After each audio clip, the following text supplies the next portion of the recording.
அனுரவின் அமைச்சர்களுக்கு புகழாரம். சரத் பொன்சேகா வெளியிட்ட தகவல். வடக்கு மாகாணம் மீதான அனுர் அரசின் அளவு கடந்த விமர்சனை ஆளுநர் எடுத்துரைப்பு. சபாநாயகருக்கு எதிராக நம்பிக்கையில்லா பிரேரணை. சஜித் தரப்பின் அடுத்த நகர்வு. ஈரானை நெருங்கிய அமெரிக்கா. கவுதி வெளியிட்ட எச்சரிக்கை.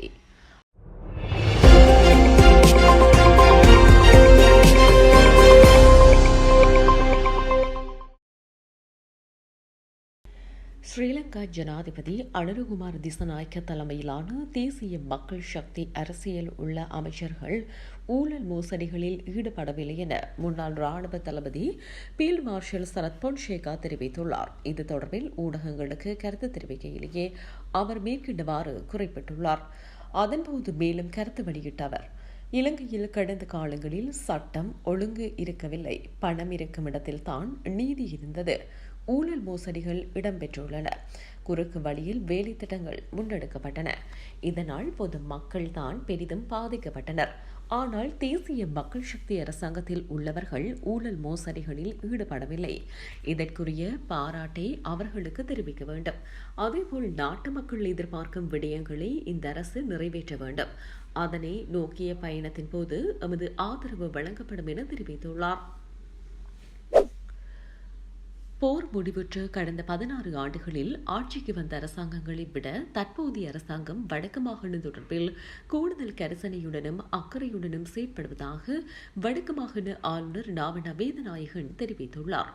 வடக்கு மாகாணத்தின் அபிவிருத்தி மற்றும் மக்களின் வாழ்க்கை தரம் தொடர்பில் இவ்வாறானதொரு அக்கறை இதுவரை காண்பிக்கப்படவில்லை என அவர் குறிப்பிட்டுள்ளார். வடக்கு மாகாணத்துக்கு பயணம் மேற்கொண்டுள்ள இலங்கை மற்றும் மாலைதீவுக்கான கனடா உயர் ஸ்தானிகர் இசபெல் மார்டின் வடக்கு மாகாண ஆளுநர் தலைமையிலான குழுவினருக்கும் இடையிலான விசேட சந்திப்பு நேற்றைய தினம் திங்கட்கிழமை யாழ்ப்பாணத்தில் உள்ள ஆளுநர் செயலகத்தில் நடைபெற்றது. இந்த சந்திப்பில் கலந்து கொண்டு கருத்து தெரிவிக்கும் போதே ஆளுநர் மேற்கண்ட விடயங்களை தெரிவித்தார். அதன்போது அவர் மேலும் தெரிவிக்கையில், வடக்கு மாகாண பொருளாதாரத்தின் முதுகெலும்பாக விவசாயம் மற்றும் மீன்பிடித்துறைகளே காணப்படுகின்றன. ஆனால் இங்கிருந்து இவை மூலப்பொருட்களாகவே வெளியே கொண்டு செல்லப்படுகின்றன. இவற்றை வடக்கிலேயே பெறுமதிசேர் உற்பத்தி பொருட்களாக மாற்றுவதற்கான தொழிற்சாலைகள் எம்மிடமில்லை. இத்துறையில் முதலீடுகளை மேற்கொள்ள முன்வர வேண்டும். இந்தியாவுடனான விமான சேவை விரிவுபடுத்தப்பட்டுள்ளமையினால் வடக்குக்கு வரும் சுற்றுலாவிகளின் எண்ணிக்கை அதிகரித்துள்ளது. பலாலியில் உள்ள யாழ்ப்பாணம் சர்வதேச விமான நிலையத்தின் வசதிகள் மேலும் மேம்படுத்தப்பட்ட பின்னர் நிச்சயமாக அதிகளவிலான சுற்றுலாவிகள் வருகை தருவார்கள். இதனூடாக வடக்கு மாகாணத்தின் சுற்றுலாத்துறை பாரிய வளர்ச்சியடையும். முதலீட்டாளர்கள் வடக்கில் முதலிடுவதற்கு சாதகமான சூழல் தற்போது உருவாகியுள்ளது. அரசாங்கத்தால் வடக்கில் 3 முதலீட்டு வலயங்கள் உருவாக்கப்பட்டு வருகின்றன. அதேபோல் பரந்தன் ரசாயன தொழிற்சாலையை மீள இயக்குவதற்கான அடிக்கல் நடப்பட்டுள்ளது. அண்மையில் யாழ்ப்பாணத்தில் நடத்தப்பட்ட வடக்கு முதலீட்டு உச்சி மாநாடு முதலீட்டாளர்கள் மத்தியில் மிகச் சாதகமான சமிக்ஞையை ஏற்படுத்தியுள்ளது. வடக்கு மாகாண சபை இயங்கிய காலத்தில் யாழ்ப்பாண மாநகர சபைக்கும் கனடாவின் டொரண்டோ மாநகரத்துக்கும் இடையில் மேற்கொள்ளப்பட்ட நட்புணர்வு ஒப்பந்தம் தொடர்பில் ஆளுநர் சுட்டிக்காட்டினார். அந்த ஒப்பந்தத்தின் கீழான செயற்பாடுகளை மீளவும் வலுப்படுத்துவது தொடர்பில் கரிசனை செலுத்துமாறு அவர் உயர்ஸ்தானிகரிடம் கேட்டுக் கொண்டுள்ளார். சபாநாயகர் ஜெகத் விக்ரமரத்னவுக்கு எதிராக நம்பிக்கையில்லா பிரேரணையை கொண்டுவர ஐக்கிய மக்கள் சக்தியின் நாடாளுமன்ற உறுப்பினர்கள் குழு தயாராகியுள்ளது. அதன்படி குறித்த பிரேரணையை விரைவில் கட்சித் தலைமை மற்றும் பிற எதிர்க்கட்சி அரசியல் கட்சிகளின் தலைவர்களிடம் முன்வைப்பதாக அக்கட்சியின் நாடாளுமன்ற உறுப்பினர் சட்டத்திரணி சுஜீவ சேனசிங்க தெரிவித்தார். அனைத்து எதிர்க்கட்சிகளின் ஆதரவுடனும் நம்பிக்கையில்லா பிரேரணையை தயாரிக்க பணியாற்றுவதாக அவர் கூறியுள்ளார். நாடாளுமன்றத்தின் துணை செயலாளர் நாயகமும் தலைமை பணியாளருமான சட்டத்திரணி சமிந்த குலரத்னவின் சேவைகள் இடைநிறுத்தியது மற்றும் பாரபட்சமான நடத்தை உள்ளிட்ட குற்றச்சாட்டுகளின் அடிப்படையில் இந்த நம்பிக்கையில்லா பிரேரணையை முன்மொழிய அவர்கள் எதிர்பார்த்துள்ளதாக கூறப்படுகிறது. சபாநாயகருக்கு எதிராக நம்பிக்கையில்லா பிரேரணையை கொண்டு வருவது முன்னர் முடிவு செய்யப்பட்டிருந்தாலும் சில காரணங்களால் அது ஒத்திவைக்கப்பட்டது.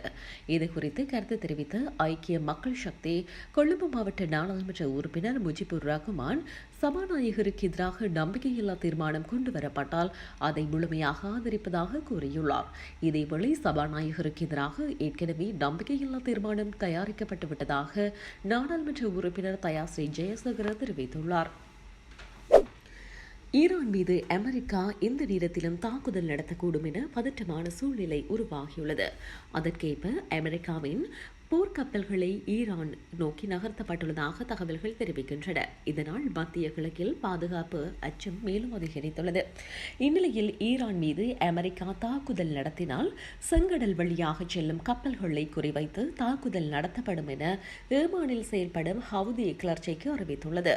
இதனை உறுதிப்படுத்தும் வகையில் செங்கடலில் கப்பல்களை தாக்கியதாக கூறப்படும் பழைய தாக்குதல் காணொலிகளை ஹவுதி அமைப்பு வெளியிட்டு அதில் ஜூன் என்ற வார்த்தையை மட்டும் குறிப்பிட்டுள்ளது. அதனால் தாக்குதல் தொடர்பான விரிவான விவரங்கள் எதையும் வெளியிடவில்லை. காஷாவில் ஸ்டீல் நடத்திய தாக்குதலுக்கு எதிர்ப்பு தெரிவிக்கும் வகையில் ஹவுதி கிளர்ச்சியாளர்கள் குழு கடந்த காலங்களில் செங்கடல் வழியாக சென்ற 100க்கும் மேற்பட்ட சரக்கு மற்றும் வர்த்தக கப்பல்களை தாக்கியிருந்தமை குறிப்பிடத்தக்கது. தற்போது 13 முதல் 18 வயதுக்குட்பட்ட சிறுவர்கள் அதிக அளவில் மனநல பாதிப்புக்கு உள்ளாகி சிகிச்சைக்காக அனுமதிக்கப்படும் போக்கு அதிகரித்துள்ளதாக தேசிய மனநல நிறுவனத்தின் விசேட வைத்திய நிபுணர் சேனானி விஜயதுங்க சுட்டிக்காட்டியுள்ளார். கோவிட் காலத்தில் பாடசாலைகள் மூடப்பட்டதால் கல்வி நடவடிக்கைகள் இணைய வழியில் நடைபெற்றன. இது சிறுவர்கள் கையில் கைத்தொலைபேசிகள் தங்கு தடையின்றி கிடைக்க வழிவகுத்தது. கல்வியின் தேவைக்காக தொடங்கிய இந்த பழக்கம் தற்போது அடிமைத்தனமாக மாறியுள்ளது. இதனால் பல சிறுவர்கள் மனரீதியாக பாதிக்கப்பட்டு சிகிச்சைகளுக்காக அனுமதிக்கப்படுகின்றனர். கைத்தொலைபேசி மட்டுமன்றி போதைப் பொருட்களுக்கு அடிமையாவதாலும் 13 வயது சிறுவர்கள் பாரிய மனநல சிக்கல்களை எதிர்கொண்டுள்ளனர். சமூக ரீதியான இடைவெளிகள் காரணமாக உருவான இந்த கைத்தொலைபேசி பழக்கம் இன்று ஒரு பாரிய சமூக பிரச்சனையாக உருவெடுத்துள்ளது. 13 தொடக்கம் 18 வயது வரை பிள்ளைகளே இதனால் அதிகம் பாதிக்கப்படுகின்றனர் என விசேட வைத்திய நிபுணர் சேனானி விஜயதுங்க தெரிவித்துள்ளார்.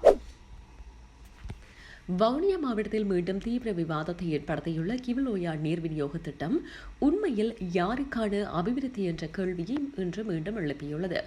நேற்றைய நாளில் அரசியல் மேடைகளில் தற்போதைய அரசாங்கத்திற்கு எதிராக இவ்விடயம் பெரும் சர்ச்சைகளை கிளப்பியுள்ளது. கிவலோயா நீர் விநியோக திட்டம் முதன்முறையாக 2011ஆம் ஆண்டு அப்போது ஜனாதிபதியாக இருந்த மஹிந்த ராஜபக்ஷ அரசாங்கத்தின் காலத்தில் மகாவலி அபிவிருத்தி அதிகார சபையின் திட்டத்தின் ஒரு பகுதியாக அங்கீகரிக்கப்பட்டது. உள்நாட்டு போர் முடிவடைந்த பின்னணியில் வடக்கு மற்றும் கிழக்கு மாகாணங்களில் அரசின் கட்டுப்பாட்டையும் அபிவிருத்தி நடவடிக்கைகளையும் வலுப்படுத்தும் நோக்கில் பல அபிவிருத்தி திட்டங்கள் முன்னெடுக்கப்பட்டன. கர்ப்பிணி தாய்மார்கள் மற்றும் குழந்தைகளுக்கு அரசாங்கத்தால் வழங்கப்படும் இலவச திரிபோஷா பல மாதங்களாக சில பிராந்திய சுகாதார அதிகாரி அலுவலகங்களுக்கு கிடைக்கவில்லை என தெரிவிக்கப்படுகிறது. தேவையை பூர்த்தி செய்யும் அளவு விநியோகத்தை வழங்க முடியாததால் பெரும் சிரமத்தை எதிர்கொள்வதாக குடும்ப சுகாதார சேவை அதிகாரிகள் தெரிவித்தனர். திரிபோசா உற்பத்திக்கு தேவையான சோளம் போதுமான அளவு இல்லாததே இதற்கு பிரதான காரணம் என இலங்கை திரிபோசா நிறுவனத்தின் தலைவர் அமல் அத்தநாயக்க கூறியுள்ளார். கடந்த 2024ஆம் ஆண்டில் 4800 மெட்ரிக் டன் சோளத்தை இறக்குமதி செய்ய கோரிக்கை விடுக்கப்பட்ட போதிலும் அனுமதி வழங்கப்படவில்லை என்றும் அண்மையில் அந்த அனுமதி வழங்கப்பட்டதாகவும் அவர் குறிப்பிட்டுள்ளார். மேலும் அமைச்சரவை ஒப்புதல் நிலுவையில் உள்ள நிலையில் 2000 மெட்ரிக் டன் சோளம் 3 வாரங்களுக்கு மேலாக சுங்கச்சாவடியில் தேங்கி கிடக்கின்றது என தெரிவிக்கப்படுகிறது. இலங்கை திரிபோசா நிறுவனத்தின் தலைவர் தனது நிறுவனம் கோரிய அளவில் 300 மெட்ரிக் டன் மாத்திரமே பெற்றதாகவும் இது தேவையை பூர்த்தி செய்யும் அளவு திரிபோசாவை உற்பத்தி செய்ய போதுமானது இல்லை எனவும் அவர் குறிப்பிட்டுள்ளார்.